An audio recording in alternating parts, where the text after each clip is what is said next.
வணக்கம். எஸ்ஜே மாந்திரிகம். சரி, பதிவுக்குள் போவோம். கன்னிக்கோழி முட்டையும் மாந்திரிகமும். கன்னிக்கோழி முட்டையில் பார்த்தீங்களானாக்கா, எப்படி கன்னிக்கோழி முட்டையை வச்சு மாந்திரிகத்தை செயலிழக்க செய்து நாம் நம்மளை காப்பாற்றிக்கிறது, நம்மளை பாதுகாத்துக்கிறது, நமக்கு தேவையான பாதுகாப்பு கவசம் செய்கிறதுன்றதை ஒரு பதிவில் நம்ம பார்த்தோம். அதே கன்னிக்கோழி முட்டையை வச்சு எப்படி மாந்திரிகம் செய்கிறதுன்றதை இந்த பதிவில் பார்க்கலாம். கேட்டிருந்தீங்க, கன்னிக்கோழி முட்டையில் இதுதான் செய்ய முடியுமா, வேறு எதுவும் செய்ய முடியாதுங்களா, கன்னிக்கோழி முட்டையை வச்சு மாந்திரிகம் செய்ய முடியுமான்னு 5 பேர் கேட்டிருக்காங்க. 2 பேர் அந்த மாந்திரிகத்தை எப்படி பிரயோகம் பண்ணுறதுன்றதை கொஞ்சம் தெளிவாக சொல்லணும்னு கேட்டிருக்கீங்க. இந்த கன்னிக்கோழி முட்டையில் மாந்திரிகத்தை செய்யணுன்றதை தப்பாக தான் செய்யணும். ஆனால் அதை நீங்கள் செய்து பழக்கப்படுத்திக்கிங்க. ஏன்னு கேட்டிங்களானாக்கா, கன்னிக்கோழி முட்டையை எப்படி ஒரு கன்னி பெண்ணுடைய மாதவிடையை வச்சு அஷ்டகர்மம் 8 சித்துகளையும் விளையாடலான்னு சொல்கிற மாதிரி இதையே நீங்கள் செய்கிறதுக்கு கொஞ்சம் செஞ்சாலும் அந்த அஷ்டகர்மம் சித்தி பண்ணலாம். ஆனால் வசியத்தையும் மோகனத்தையும் தவிர வேறு எல்லா விதமான வேலையுமே இந்த கன்னிக்கோழி முட்டையில் செய்து நீங்கள் சாதிக்கலாம். அந்த அளவுக்கு கன்னிக்கோழி முட்டையில் மிகப்பெரிய மாந்திரிக சக்தி அடங்கியிருக்குது. கருப்பு கோழியாக இருந்தாக்கா பலன் நீங்கள் நினச்சதை விட அதிகம். மற்றபடி வேறு கன்னிக்கோழியாக இருந்தாக்கா பலன் உங்களுக்கு 75% கண்டிப்பாக நடக்கும் இந்த மாந்திரிகத்தில். அதாவது இந்த கன்னிக்கோழி முட்டையை எதுக்காக செய்து மாந்திரிகத்தை பிரயோகம் பண்ணணும்னு கேட்குறாங்க. எதுக்காக தான் செய்யணும்னு கேட்டிங்கனாக்கா, கன்னி என்பது கேட்டீங்கன்னாக்கா எல்லாத்தையுமே உருவாக்குறது, அழிக்கிறது. இது ரெண்டுத்துக்குமே அது ரெண்டுமே சாத்தியமாகாது. அதில் ஒருத்தர் மாந்திரிகத்தின் மூலியமாக பாதிக்கப்பட்டிருந்தாக்கா அதை எப்படி அதை பிரயோகம் பண்ணி அதிலிருந்து நம்மளை பாதுகாத்துக்கிறதுன்றது வழியை நமக்கு சொல்லியிருக்கேன். இப்போ கேட்டிங்கன்னா அதே கன்னிக்கோழி முட்டையை வச்சு எப்படி மாந்திரிகத்தை பிரயோகம் பண்ணுறன்றதை தெளிவாக சொல்கிறேன். கேட்டுக்குங்க. கேட்டுட்டு நீங்கள் அதை செய்தீங்கன்னாக்கா உங்களுக்கு நல்ல பலனை கொடுத்துருங்க. ஒரு கன்னிக்கோழி முட்டை இருக்கா, சந்தோஷம். அந்த ஒரு கன்னிக்கோழி முட்டை என்ன பண்ணுறீங்க கேட்டிங்கனாக்கா, கன்னிக்கோழி முட்டை வச்சு 3வது நாள், 6வது நாள், 8வது நாள், அந்த 8வது நாள் தான் அதை பிரயோகம் பண்ணணும். அதுக்கு முன்னாடியெல்லாம் அது பிரயோகம் பண்ணக்கூடாது. ஏன்னு கேட்டிங்கனாக்கா, 3வது நாள்ன்றது முயற்சிக்கு உண்டான எல்லா விதமான வெற்றியும் கொடுக்கும். 6வது என்பது ருணரோக சத்ருஸ்தானம் சொல்லுவாங்க. எதிரிகளை அழிக்கிறதுக்காகவும் எதிரிகளுடைய எல்லா செயலையும் செயலிழக்க செய்வதற்காக அது முக்கியமாக உங்களுக்கு பயன்படும். 8வது நாள்ன்றது கெட்டதே செய்யும். 8வது இடம்ன்றது பார்த்திங்கன்னா பணபரஸ்தானம் சொல்லி ஜோதிடத்தில் சொல்லலாம், பஞ்சபட்சிலையும் சொல்லலாம். ஆனால் மாந்திரிகத்தில் 8ன்றது கேட்டிங்கன்னாக்கா அஷ்டம். அஷ்டம் என்பதுன்னு கேட்டாக்கா 8 திசையில் இருக்கக்கூடிய கதுவையும் அடைக்கக்கூடிய மிகப்பெரிய கெட்டது செய்யறதுக்கு உண்டான நாட்கள் தான் அது. 8வது நாளில் நீங்கள் அந்த மாந்திரிகத்தை பிரயோகம் பண்ணலாம். கன்னிக்கோழி முட்டையை இட்டு ஒரு கன்னிக்கோழி முட்டை கன்னிக்கோழி முட்டை வச்சிருச்சிங்கனாக்கா அதை எடுத்துக்கிட்டு போயிட்டு நம்ம வச்சுட்டு எப்போ வேணாலும் பிரயோகம் பண்ணலாம். அப்படியெல்லாம் கிடையாது. அதாவது ஓடும் மீன் ஓட ஒரு மீன் வருமானு காத்திருக்குமா கொக்குன்ற மாதிரி அந்த முட்டை 3வது நாள், 6வது நாள், 8வது நாள் நீங்கள் பயன்படுத்திடலாம் தாராளமாக. மற்றபடி நீங்கள் மாந்திரிகத்துக்கு நம்ம இந்த உடம்பு மேலே வச்சு தேய்ச்செல்லாம் செய்ய சொல்கிறது அது எந்த நாளெலாம் செஞ்சுக்கலாம். இந்த 8வது நாள் அதுக்கு நாளெல்லாம் கிடையாது. அதாவது செய்வன பாதிப்பிலிருந்து விடுபடுறதுக்கு நாள் நட்சத்திரமெல்லாம் கிடையாது. நல்லது செய்கிறதுக்கு நாள் இல்லை, நட்சத்திரம் இல்லை. அதுக்காக ஜோதிடத்தில் வேணால் சில நாட்களுக்கு மாந்திரிகத்தில் இல்லை. ஆனால் இதில் பார்த்தீங்கன்னாக்கா கெட்டது செய்கிறதுக்கு நாட்கள் தேவை. செவ்வாய்க்கிழமையோ சனிக்கிழமையோ மாந்திரிகத்துக்கு மிகப்பெரிய வேலையை செய்யும். அதே மாதிரி அஷ்டமி நவமி உங்களுக்கு சொல்லியிருக்கிறோம். அஷ்டமி நவமியில் நல்ல வேலை செய்யும், ஏகாதசியில் நல்ல வேலை செய்யறதுக்கு ஆரம்பிக்கும். இந்த வேலைகளை நீங்கள் செய்து முக்கியமாக அதை நீங்கள் பயன்படுத்தி நீங்கள் நல்லபடியாக இருக்கலாம். என்ன பண்ணீங்கன்னா அந்த 3வது நாள், 6வது நாள், 8வது நாள், இந்த 3 நாளையுமே நீங்கள் முடிவு பண்ணி வச்சிங்க இன்றைக்கி தான் செய்யணும்னு சொல்லிட்டு. அதுக்கு முன்னாடி என்ன பண்ண, எந்த எதிரியோடைய நீங்கள் எந்த ஆளுக்கு நீங்கள் மாந்திரிகம் பண்ணுறீங்கன்றதை முழுமையாக நீங்கள் தெரிஞ்சு வச்சுக்கோங்க. இவங்களுக்கு தான் செய்யணும், இவங்களுக்கு தான் பண்ணணுன்றதை நீங்கள் தெரிஞ்சு வச்சுக்கிட்டீங்கன்னா போதும். சரிங்களா?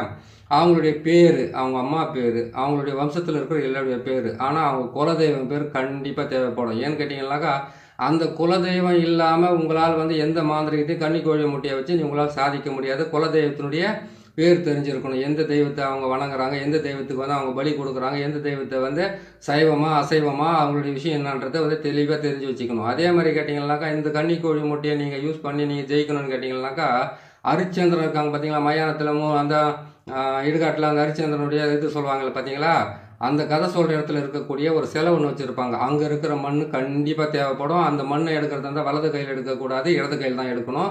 அந்த இடது கையில் எடுக்கும்போது கூட உங்களுடைய வந்து நீங்கள் என்ன பண்ணுங்க, கொஞ்சம் சுத்த பத்தமாக போய் எடுங்க. ஏன்னு கேட்டிங்கன்னா, மாந்திரிகத்தை பிரயோகம் பண்ணுறது ஏனா தானே எதனா செஞ்சுட்டு எல்லாமே மாட்டிக்க போகிறீங்க. அதாவது உங்களால் முடிஞ்ச அளவுக்கு நல்லது செய்யலாம்னு பரவாயில்ல, கெட்டது செய்யாத கெட்டது வந்து உங்களுக்கு நல்லது நடக்கலாம், கெட்டது உங்களுக்கு நடக்காதாவே போதும். மற்றபடி எல்லாம் எல்லாத்தையும் ஃபேஸ் பண்ணிக்கலாம். சரிங்களா? அந்த மண்ணை எடுத்துக்கோங்க, அவங்களுடைய குலதெய்வத்தினுடைய பேரை எழுதிக்கிங்க. அந்த குலதெய்வத்துக்கு உண்டான பேரை எழுதிட்டிங்களா, அதுக்கப்புறம் அந்த குடும்பத்துக்கு உண்டான எல்லார் பேருமே வந்து ஒரு தகட்டில் எழுதுங்க. அந்த தகட்டில் எழுதி அந்த தகட்டை என்ன பண்ணுறீங்கன்னு கேட்டிங்களானாக்கா, வேப்ப எண்ணெயில் வந்து கரெக்டாக அந்த பேரெல்லாம் எழுதிட்டு வேப்ப எண்ணெயில் போட்டு ஒரு நாள் பூரா இல்லைன்னு கேட்டிங்கன்னா 3.25 மணி நேரமாவது அந்த வேப்ப எண்ணெயில் வந்து அந்த தகடு ஊறணும். அதில் வந்து விளக்க போட்டு தெற்கு பக்கமாக எரிய வைக்கணும். எங்கள் வீட்டில் வந்து வேப்ப எண்ணெயை போட்டு எரிய வச்சோம்னாக்கா வீட்டில் இருக்கிற குலதெய்வமே ஓடி போயிடுமேங்களா. நீங்கள் ஏன் வீட்டில் செய்கிறீங்க? வீட்டில் எல்லாம் செய்யாதீங்க. கொண்டு போயிட்டு ஏதாச்சும் ஒரு மறைவான இடம், ஒரு மாந்திரிகம் செய்கிறேன்னு கேட்டால் ஒரு மறைவான இடத்த வந்து நீங்கள் பாதுகாத்து எப்பவுமே வச்சுக்கிட்டு தான் இருக்கணும். அப்போ தான் உங்களால் வந்து அதை பயன்படுத்தி ஜெயிக்க முடியும். சரிங்களா? அந்த இடத்துல எடுத்துன்னு போயிட்டு அவங்களுடைய பேரை வச்சு நீங்கள் அந்த தகுட்டை வந்து அந்த எண்ணெயில் சின்ன ஒரு அகல் விளக்கு மாதிரி வாங்கி அதில் வந்து வேப்ப எண்ணெயை போட்டு வேப்ப எண்ணெயில் வந்து நீங்கள் திரியை போட்டு ஏற்றி அந்த தகுடை வந்து அதில் போட்டு வைங்க. போட்டு வச்சுட்டு என்ன பண்ணீங்க, ஒரு நாள் போல் அதில் வந்து ஊறிச்சிங்களா, மறுநாள் என்ன பண்ணீங்கன்னா அந்த தகுடை எடுத்து என்ன பண்ணீங்கன்னு கேட்டிங்கன்னாக்கா, சாக்கடை மண் கொஞ்சம் எடுத்துக்கங்க. சாக்கடை மண்ணை கொஞ்சம் எடுத்துக்கிட்டு அந்த கன்னிக்கோழி முட்டையில் என்ன பண்ணிக்கிட்டீங்கன்னாக்கா, அந்த அவங்களுடைய குடும்பத்தினுடைய மொத்த பேர் குலதெய்வத்தோடு சேர்த்து எழுதிடுங்க. எழுதிட்டிங்களா? எழுதிட்டு என்ன பண்ணிக்கிட்டீங்கன்னாக்கா 3 எலுமிச்சம்பழம் போதும். ரொம்ப சிம்பிளான விஷயம் தான், ஈஸியாக ஜெயிக்கலாம். இதில் எல்லாம் 3 எலுமிச்சம்பழத்தை மட்டும் வாங்கிக்கோங்க. அந்த ஒரு கன்னிக்கோழி முட்டை, 2 தேங்காய் மட்டும் வாங்கிக்கோங்க. தேங்காயில் என்ன பண்ணுறீங்க கேட்டிங்கன்னாக்கா, சுத்தமாக நான் வந்து தேங்காயை எப்படி வந்து சீவி அதை வந்து சுத்தப்படுத்தி வச்சு இது எந்த விதமான நார் இல்லாத மாதிரி பண்ணி வச்சுருக்கலையே அது மாதிரி பண்ணிக்கோங்க. பண்ணிட்டு என்ன பண்ணிங்க, அதுலேயும் வந்து அவங்களுடைய பேர் எழுதுங்க. எலுமிச்சம்பழத்துலேயும் அவங்களுடைய பேர் எழுதுங்க. பேரை எழுதும்போது வந்து நசி பிரி இது மட்டும் தான் எழுதணுமே தவிர வேறு எதுவுமே எழுதக்கூடாது. நசிய பிரியும் தேங்காயிலையும் எழுதுறீங்க, முட்டையிலையும் எழுதுறீங்க, எலுமிச்சம்பழத்துலையும் எழுதுறீங்க. அவங்களுடைய பேரை எழுதிட்டு அதுக்கப்புறம் தான் அதை நீங்கள் எழுதணும். சரிங்களா? அதை எழுதிட்டு என்ன பண்ணீங்கன்னு கேட்டிங்களானாக்கா, இந்த பொருளை மொத்தத்தையும் எடுத்துக்கோங்க. இந்த பொருளை எடுத்துக்கிட்டு என்ன பண்ணிக்கிட்டாக்கா, ஒரு மண் இது மாதிரி இது மாதிரி வாங்கிக்கோங்க. சட்டி மாதிரி, மண் சட்டி மாதிரி வாங்கி என்ன பண்ணிங்கன்னா, அந்த சாக்கடை மண், அந்த முட்டை, அதுக்கப்புறம் வந்து பார்த்தீங்கன்னாக்கா அந்த தகுடு, அந்த எலுமிச்சம்பழம், தேங்காய் கையில் வச்சுக்கோங்க. கையில் வச்சுட்டு என்ன பண்ணிக்கிட்டு கேட்டிங்கன்னாக்கா, நீங்கள் அந்த ஒரு 27 கற்பூரமோ இல்லை 48 கற்பூரமோ சூடம் வெள்ளை கற்பூரம் சூடங்கிறது இல்லையா, அதை எடுத்துக்கோங்க. அதை எடுத்துக்கிட்டு என்ன பண்ணீங்க கேட்டிங்கன்னாக்கா, கொஞ்சமாக தீக்குச்சி நெருப்பொடி எடுத்துக்கிட்டு நேராக அவங்களுடைய பேரெல்லாம் எழுதிட்டிங்களா, எழுதிட்டோன்னே யார் வந்து செய்கிறாங்களோ அவங்க கையால் வந்து என்ன பண்ண சொல்லுங்கள். அவங்களுக்கு வந்து செய்வன பாதிப்பிலிருந்து விலகி, அதாவது அந்த செய்வனையை வந்து அவங்களுக்கு பிரயோகம் பண்ணுறாங்க இல்லையா, அவங்களுக்கு என்ன பண்ணணும்னு கேட்டிங்கன்னாக்கா, அவங்க கையால் வந்து 8 முறை அவங்களோட தலையை சுற்றி கையில் கொடுக்க சொல்லுங்கள். கையில் கொடுத்துட்டாங்களா, அந்த முட்டையெல்லாம் அதிலே வச்சுருக்கீங்களா, கீழே வச்சுட்டு என்ன பண்ணால், இவங்களுக்கு வந்து நான் அந்த மாந்திரிகத்தில் பிரயோகம் பண்ணுறேன், அவங்க சொல்ல வேணாம், நீங்களே வந்து இன்னார் பேருக்கு வந்து நான் பிரயோகம் பண்ணுறேன்ற வார்த்தையை சொல்லிவிட்டு நீங்கள் என்ன பண்ணுறீங்க, எடுத்துன்னு போயிட்டு முதல்ல வந்து அதை எடுத்துகிட்டு போய் சாக்கடை மண்ணில் போட்டுட்டீங்க. அந்த தகுடு அதில் போட்டுட்டீங்க. வேப்ப எண்ணெயில் ஊற வச்சு அந்த தகுடு அதில் போட்டுட்டீங்க. அதுக்கப்புறம் வந்து சூடத்தாயில் போட்டுட்டீங்க. அதுக்கப்புறம் முட்டையால் போட்டுட்டீங்க. எலுமிச்சை பழமும் தேங்காயம் வந்து கையில் வச்சுக்கிட்டு எடுத்துகிட்டு போங்க. எடுத்துகிட்டு போயிட்டு என்ன பண்ணுறீங்க கேட்டிங்கனாக்கா, அவங்கள கூட்டிக்கிட்டு போயிட்டு மூங்கில் செடி இருக்குதா பாருங்கள். மூங்கில் செடி இருக்குதா பாருங்கள். அப்படி இல்லைன்னு கேட்டிங்கன்னாக்கா செடி இருக்குதான்னு பாருங்கள். அப்படி இல்லைங்க அரளி செடி இருக்குதா பாருங்கள். அப்படி இல்லைன்னு கேட்டிங்கன்னாக்கா எட்டி செடி இருக்குதா பாருங்கள். அப்படியும் இல்லை, அதெல்லாம் இல்லைனாக்கா இருளை செடி, சிட்டியில் வந்து கிடைக்காது இருளை செடியெல்லாம். இது மாதிரி கிடைக்கலனாக்கா நேராக போங்க. ஆறு இருக்குதா பாருங்கள், ஏரி இருக்குதா பாருங்கள், குளம் இருக்குதா பாருங்கள். இதில் ஏதாச்சும் ஒரு இடம் இருக்குதா, சரி இது எதுவுமே கிடைக்கலையா உங்களுக்கு, மயானம் இருக்குதா பாருங்கள். மயானத்தில் கண்டிப்பாக செய்யலாம். மயானத்தில் என்ன பண்ணுங்கள், ஒரு பிடி சாம்பல் வந்து எடுத்துக்கோங்க கையில். அந்த மயானத்தில் வந்து எரிமடையில் எரி வச்சுருக்கிற சாம்பல் வந்து ஒரு பிடி சாம்பலை எடுத்து அதை நல்லா பிறப்புங்க. பிறப்பிட்டு என்ன பண்ணுறீங்க கேட்டிங்கன்னாக்கா, சிவனுடைய அதாவது கேட்டிங்கனாக்கா நமச்சிவாயான்ற எழுத்தை வந்து நம்ம மாற்றி நசியமாவான இது இல்லையா, அந்த எழுத்தை மட்டும் என்ன பண்ணீங்க அதில் எழுதிட்டு அந்த 5 எழுத்து மேலே 5 கற்பூரத்தை வச்சு கொளுத்தணும். கொளுத்திட்டு என்ன பண்ணீங்க கேட்டிங்கனாக்கா, அது எரிஞ்சு முடிஞ்ச உடனே அதுக்கு மேலே வந்து அந்த மண் பாத்திரத்தை கொண்டு போனீங்க பாருங்கள், அந்த சாம்பல் மேலேயே வந்து அந்த மண் பாத்திரத்தை வச்சுட்டு அந்த மண் சட்டியை வச்சுட்டு அதில் வந்து நெருப்பை வைக்க சொல்லுங்கள். யார் அந்த செய்கிறாங்க இல்லையா அவங்கள நெருப்பை வைக்க சொல்லுங்கள். நெருப்பை வச்சுட்டோன்னே நல்லா எரியும். அது உள்ள அந்த தகுடு அதெல்லாம் சேர்ந்து எரியுது இல்லையா, எரிஞ்சிக்கிட்டு இருக்கும்போது என்ன பண்ணணும்னு கேட்டிங்களானாக்கா, இவங்களுடைய அந்த எரியும் போது அவங்கள அந்த புகை வருது பாருங்கள், அங்கேயே உக்காந்து என்ன பண்ண சொல்லுங்கள். அவங்க இவங்களால் எனக்கு ஏற்பட்ட இந்த பாதிப்புக்காக, இவங்க பண்ண துன்பத்துக்காக, இவங்க எனக்கு பண்ண பல பிரச்சனைகளுக்காக நான் அந்த மாந்திரிகத்தை செய்கிறேன். நீங்கள் கண்டிப்பாக வந்து இதுக்கு உண்டான வழியும் அவங்களுக்கு எது நடக்கணும்னு அவங்க மனசுக்குள்ள நினைக்கிறாங்க அதை மனசுக்குள்ள நினச்சிக்கிட்டு அங்கே வந்து நெருப்பாண்டையை சொல்லிவிட்டு அதுக்கப்புறம் அது எரிஞ்சு முடிஞ்ச உடனே கல் தூக்கி போட்டு உடைக்க சொல்லுங்கள். அதில் உடச்சிட்டு திரும்பி பார்க்காம போய் என்ன பண்ணி கேட்டிங்கனாக்கா, முதல்ல அங்கே எரிச்சிட்டிங்க இல்லையா, எரிச்ச இடத்துல ஒரு எலுமிச்சம்பழத்தை வந்து தலையை சுற்றி அங்கேயே உட்காந்து கீழே நசுக்கணும். காலில் நசுக்கக்கூடாது, கையில் நசுக்கணும். சரிங்களா? அதுக்கப்புறம் அங்கேருந்து வந்து என்ன பண்ணீங்கன்னாக்கா, அந்த மயானத்தை விட்டு தூரம் வந்துட்டீங்க. நீங்கள் எந்த இடத்துல செய்கிறீங்களோ அந்த இடத்த விட்டு தூரமாக வந்துட்டீங்களா, அந்த இடத்த விட்டு தூரமாக வந்த உடனே அந்த இடத்துல வந்து ஒரு எலுமிச்சம்பழத்தை நசுக்கிட்டீங்க. கொஞ்சம் தூரமாக வந்தோடனே இன்னொரு எலுமிச்சம்பழத்தை நசுக்கிறீங்க. ஒரு தேங்காய் அங்கே உடைக்கிறீங்க, ஒரு தேங்காய் இங்கே உடைக்கிறீங்க. 2 தேங்காய் முடிஞ்சு போச்சு. எரிச்ச இடத்துல ஒரு தேங்காய், தூரமாக வந்து அதாவது கேட்டால் மயானத்தை விட்டு தாண்டி வரீங்களோ இல்லை செஞ்ச இடத்த விட்டு தாண்டி வரீங்களோ, செஞ்ச இடத்துல ஒன்று நசுக்கிட்டு ஒன்று உடைச்சிட்டு இன்னொரு இடத்துல வந்து ஒன்று நசுக்கிட்டு ஒன்று உடைச்சிட்டு வரீங்க இல்லையா. அதுக்கப்புறம் இங்கே இருந்தோடனே நீங்கள் இந்த 3 வழி பாதையை தாண்டி எப்படி இருந்தாலும் போவீங்க. அந்த இடத்துல வந்து ஒரு எலுமிச்சம்பழத்தை தலையை சுற்றி நசுக்கிட்டு திரும்பி பார்க்காத போயிட்டு கை கால் முகத்தெல்லாம் சுத்தமாக அலம்பிக்கிட்டு, முடிஞ்ச அளவுக்கு வந்து மஞ்சள் நீரில் வந்து கை கால் முகம்லாம் சுத்தமாக கழுவிங்க. கழுவிக்கு என்ன பண்ணுறீங்கன்னு கேட்டிங்கன்னாக்கா, அவங்ககிட்ட வந்து ஒரு தாயத்தோன் கொடுத்து அனுப்புவீங்க. இல்லைன்னு கேட்டிங்கன்னாக்கா 4 தகடு இதே மாதிரி எழுதி கையில் கொடுத்து அனுப்புவீங்க.